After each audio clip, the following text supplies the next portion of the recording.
रुको रुको, अगर आप भी फ़ोन रिपेयर करवाने जा रहे हो, तो ये बात ज़रूर सुन लो।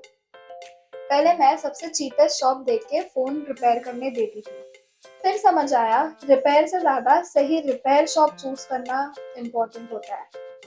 अब मैं हमेशा चेक करती हूँ कि ये शॉप ट्रस्टेड है या नहीं, मैं कॉन्फिडेंटली यहाँ पे फ़ोन रिपेयर करवाने दे सकती हूँ एंड लोगों का एक्सपीरियंस कैसा है।